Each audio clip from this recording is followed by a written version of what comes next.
Halo, kali ini kita bertemu dalam pembahasan materi Sistem Informasi Manajemen di chapter 6 dengan topik Business Intelligence, Data Science, and Data Analytics. Kita perlu tahu bahwa pada chapter 6 ini adalah chapter yang baru yang ditambahkan di edisi 12. Pembahasan pada chapter 6 ini setidaknya ada 4 poin. Topik yang akan kita bahas yaitu terkait dengan Business Intelligence dan Data Science, selanjutnya terkait dengan Big Data, dan selanjutnya terkait dengan deskriptif data analitik dan tekniknya.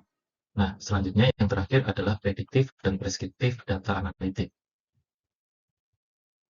Sebelum kita membahas terkait dengan data analitik dan bagaimana pemanfaatan pengolahan data, maka kita perlu mengetahui bagaimana proses pembuatan keputusan atau decision making. Setidaknya, kita perlu mengetahui bahwa ada 4 fase pengambilan keputusan, yaitu intelijen, desain, pilihan, dan peninjauan. Pada fase intelijen, masalah atau peluang akan diidentifikasi. Dalam fase desain, berbagai tindakan disarankan atau mencoba untuk didiskusikan. Pada fase pilihan, tindakan dipilih dan dilaksanakan, yang dipantau dan dikontrol dalam fase peninjauan. Keempat fase ini saling terhubung antara satu dengan yang lainnya. Sehingga dengan melakukan 4 fase atau melalui 4 fase tahapan pengambilan keputusan, maka seorang manajer atau pengambil keputusan akan melakukan keputusan yang sifatnya rasional. Dalam pembuatan keputusan, setidaknya ada beberapa hal yang juga perlu kita pahami dari keempat fase tadi, yaitu yang pertama adalah bounded rationality, selanjutnya adalah satisfying, selanjutnya adalah optimizing. Dalam pembuatan keputusan, rasionalitas terbatas atau bounded rationality adalah gagasan di mana rasionalitas dibatasi oleh kemudahan dalam pengambilan keputusan, keterbatasan kognitif pikiran, dan waktu yang tersedia untuk membuat keputusan. Hal ini menunjukkan dalam membuat keputusan ada batasan-batasan tertentu, terkadang terbatas oleh waktu, dan terkadang terbatas oleh pengetahuan, di mana dengan keterbatasan tersebut kita harus membuat keputusan.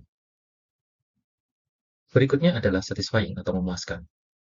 Hal ini adalah terkait dengan strategi pengambilan keputusan yang melibatkan pencarian melalui alternatif yang tersedia, hingga solusi dapat diterima dan ditemukan. Langkah ini atau hal ini adalah upaya menggabungkan antara kata memuaskan dan kata cukup. Hal ini menunjukkan bahwa terkadang kita harus men-trade off atau menggabungkan, menentukan pada titik mana kita merasa cukup dan puas dengan keputusan yang diambil. Kenapa? Karena kita selalu akan mencari hal terbaik dari keputusan-keputusan yang bisa dibuat. Selanjutnya adalah optimizing atau mengoptimalkan. Mengoptimalkan adalah suatu proses menemukan alternatif yang paling hemat biaya atau menghasilkan kinerja terbaik yang dapat dicapai dengan batasan tertentu, dengan memaksimalkan efek yang diinginkan dan meminimalkan efek yang tidak diinginkan.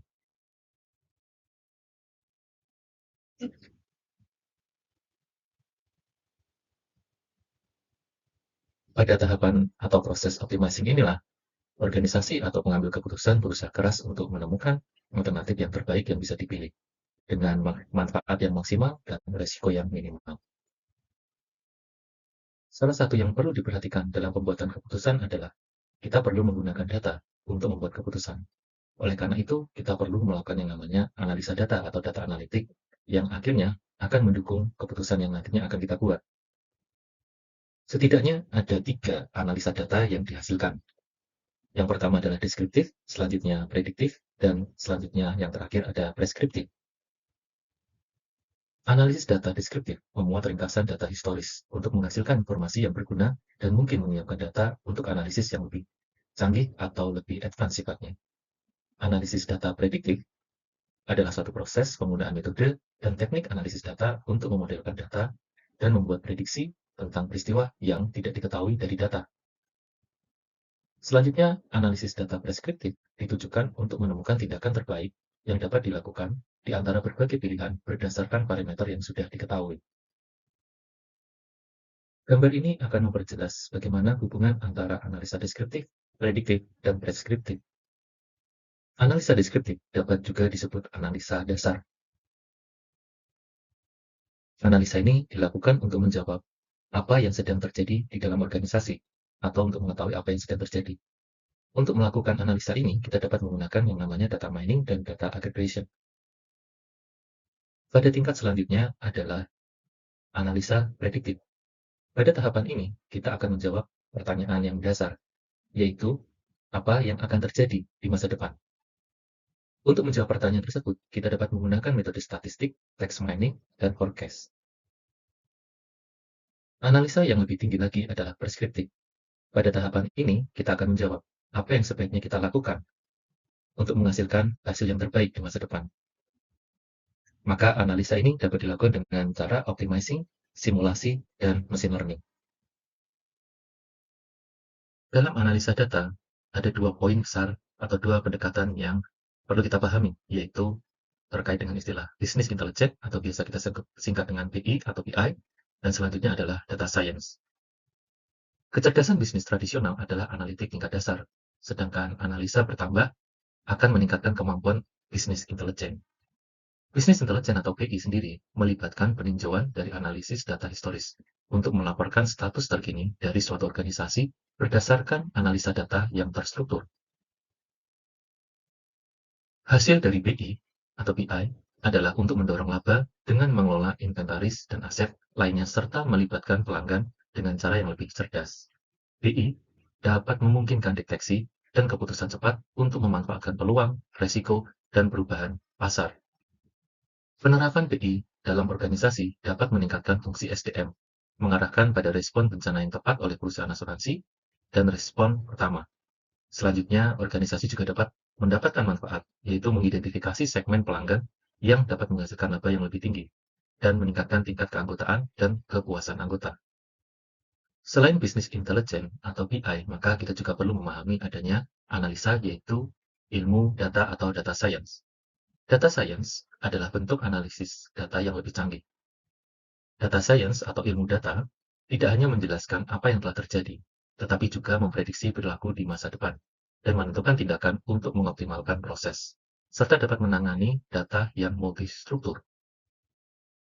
Tujuan kita melakukan atau menggunakan data science atau ilmu data ini adalah untuk menemukan pola dan tren dalam kumpulan data besar dan nilai tambah saat mengarah pada solusi praktis bagi organisasi terkait dengan peningkatan pendapatan, kemampuan bersaing, efisiensi operasional, dan pengalaman yang lebih baik bagi pelanggan. Bagaimana hubungan antara BI dan data science dalam organisasi dapat kita lihat pada gambar berikut ini. Pada bagian ini, kita melihat bahwa terdapat 3 tingkatan segitiga. Bagian atas sendiri merupakan actual fact atau aktual data dari database. Kondisi ini disebut dengan knowns atau mengetahui apa yang sudah diketahui. Pada tahapan ini, ditunjukkan jumlah yang kecil atau pada tingkat atas, yang menunjukkan sebenarnya kita hanya mengetahui sedikit dari apa yang kita ketahui saat ini. Yaitu contohnya adalah jumlah customer, jumlah karyawan, dan sebagainya. Itu adalah data yang tertera dan bisa kita ketahui dengan mudah. Pada bagian yang kedua atau yang tengah, kondisinya disebut dengan known unknown atau mengetahui, namun kita pada saat yang bersamaan tidak mengetahuinya. Contohnya adalah penghitungan KPI, calculation prediction, dan penggunaan formula. Pada tahap ini, kita mengetahui bahwa penggunaan KPI dan prediksi kalkulasi akan menghasilkan suatu informasi yang baik. Tetapi kita belum tahu hasilnya seperti apa. Oleh karena itu, data KPI, prediction itu masih perlu dicari. Namun demikian, kita tahu di awal bahwa kita membutuhkan data tersebut. Pada tahap inilah, kita menggunakan business intelligence. Contohnya, berapa jumlah customer kita yang membeli dengan nilai di atas 1 juta setiap tahun. Nah, kita mengetahui kebutuhan data akan customer, tetapi kita tidak tahu konsumen mana atau customer mana yang memberikan keuntungan. Selanjutnya adalah bagian yang paling bawah, yang paling luas. Kondisi ini disebut dengan unknowns. Dalam kondisi ini, kita benar-benar tidak mengetahui apa yang terjadi dan apa yang sebaiknya dilakukan. Contohnya adalah mengkalkulasikan prediksi terbaik tanpa formula yang ada selama ini. Hal ini menjadi berbeda dengan bisnis intelijen, karena pada bisnis intelijen, perhitungan KPI sudah ada rumusnya. Nah, kita hanya tinggal menghitungnya dan kita mencari tahu berapa hasilnya. Tapi pada tingkatan ini, kita tidak mengetahuinya sama sekali. Oleh karena itu, kita membutuhkan tingkatan analisa yang lebih lanjut, yaitu data science. Contohnya adalah, berapa banyak spesifik customer yang akan membeli di masa depan? Karena kita tidak mengetahuinya, maka kita harus menganalisa data sedemikian rupa untuk dapat memperkirakan konsumen yang akan memberikan keuntungan di masa depan. Berikut ini adalah contoh dari modern business intelligence dan tradisional. Pada dasarnya, penggunaan BI atau modern BI adalah ciri-cirinya menggunakan dashboard, data masak, dan data visualisasi. Manfaat kita menggunakan modern BI atau modern business intelligence, contohnya adalah kita dapat dengan cepat mendeteksi dan membuat keputusan saham yang ada di pasar. Selanjutnya, kita dapat dengan cepat juga untuk menentukan disaster atau bencana atau respon terhadap bencana yang perlu disikapi oleh perusahaan asuransi di sini. Dalam hal ini, tradisional analisa tidak dapat memberikan kecepatan seperti yang ditawarkan oleh modern BI. Selanjutnya, kita akan lebih mengenal tentang data science. Pada dasarnya, data science digunakan pada tingkatan prediktif dan preskriptif. Tujuan dari data science sendiri adalah untuk menemukan pola dari tren data yang biasanya datanya bersifat besar untuk menemukan praktek terbaik sebagai suatu solusi dari masalah yang ada.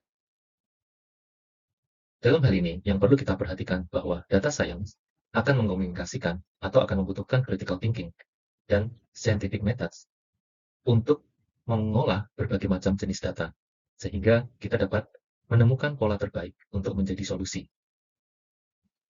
Dalam hal ini, kita juga perlu mengetahui bahwa kita dapat menggunakan berbagai macam jenis data untuk mendapatkan pemahaman yang jauh lebih baik terhadap suatu masalah, sehingga prediksi dari solusi yang nanti akan kita buat menjadi lebih tepat, menjadi lebih baik. Penerapan data science tidak lepas dari yang kita sebut dengan istilah big data.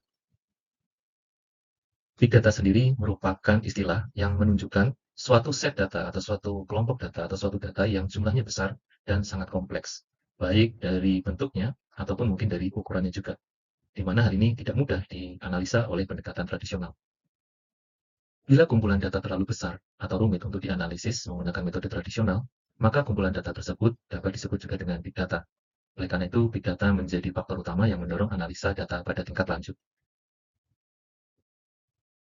Istilah data analitik sendiri merupakan suatu proses untuk menguji data dari kumpulan data yang besar tadi. Hasil akhirnya adalah suatu kesimpulan atau konklusi dari suatu informasi yang telah diperoleh dari analisa. Dalam hal ini, seorang data analis dapat menggunakan berbagai macam software yang dibutuhkan untuk dapat menemukan pola data dari data yang kita sebut dengan big data tadi. Istilah big data menjadi poin kunci dalam data analitik. Setidaknya ada 4 hal yang perlu diperhatikan yang menjadi ciri dari big data, yaitu terkait dengan volume, variety, velocity, dan veracity. Atau dalam bahasa Indonesia kita dapat menyebutnya volume, variasi, kebenaran, dan kecepatan. Big data sangat banyak, ada dalam berbagai macam bentuk. Contohnya, numerik, teks, audio, video, gambar. Dan dikumpulkan dari berbagai macam sumber. Semua data tersebut harus dapat diverifikasi dan dapat diakses dengan cepat. Dari data tersebut, data analitik prediktif adalah analitik data tingkat menengah yang menganalisa data multi terstruktur dari berbagai sumber untuk memprediksi perilaku di masa depan. Dalam tingkatan lanjut, maka analisa data preskriptif dapat dilakukan yang menunjukkan tingkat analisa data tertinggi dan memberikan wawasan yang dapat ditindaklanjuti yang diambil dari hasil analisa data prediktif dan deskriptif untuk menyarankan alternatif yang layak bagi organisasi untuk diikuti dalam membuat keputusan yang sifatnya lebih strategis. Berikut ini kita dapat membandingkan ciri dari big data, keempat komponen big data yaitu terkait dengan volume, velocity, variety, dan value, dibandingkan dengan data yang sifatnya tradisional. Jika dilihat dari sumbernya, maka big data sumbernya akan lebih banyak atau sumber data bisa sangat beragam. Sedangkan tradisional data biasanya lebih pada database yang ada di dalam suatu konteks organisasi. Selanjutnya dari segi volume, kita dapat melihat bahwa ukuran data yang diolah itu lebih besar daripada data tradisional. Dari velocity, kita melihat bahwa kebutuhan akan pemrosesan yang real time itu menjadi ciri dari big data.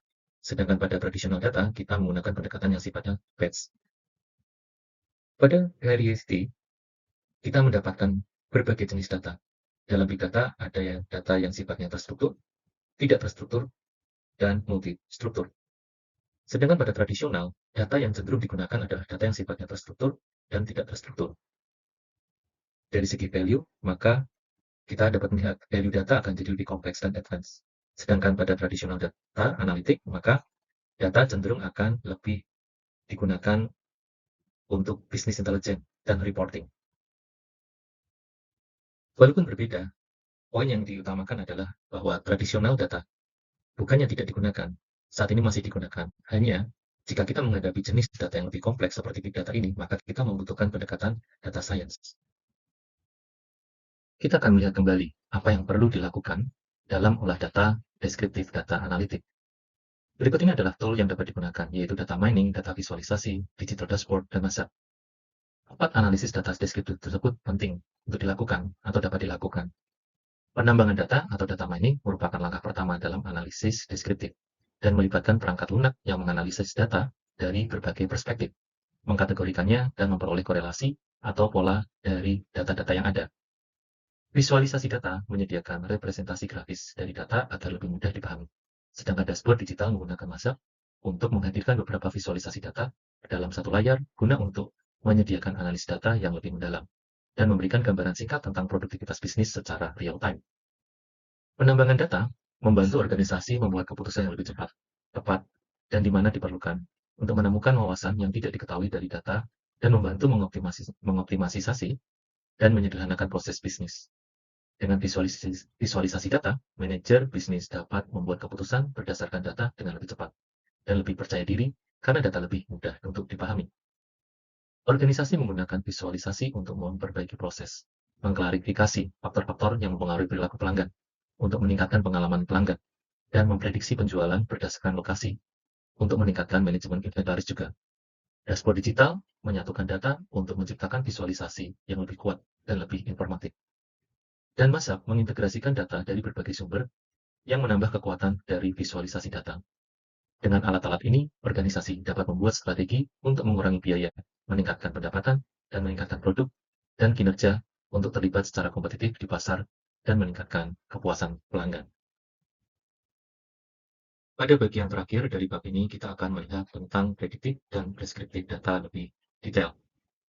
Berikut ini adalah teknik-teknik yang dapat digunakan dalam prediktif dan preskriptif data.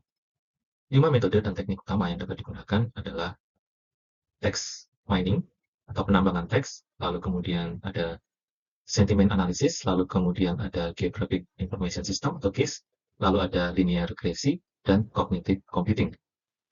Selain itu, ada juga yang kita sebut dengan machine learning atau pembelajaran mesin. Organisasi menggunakan penambangan teks untuk menganalisis data aliran klik dari pembeli daring dan mengintegrasikannya dengan skor popularitas produk untuk meningkatkan pangsa pasar mereka. Dan yang lain menganalisis gambar untuk mengidentifikasi kekurangan pada produk guna mengoptimalkan kualitas produk. Penambangan data spasial memungkinkan organisasi untuk melihat lokasi toko.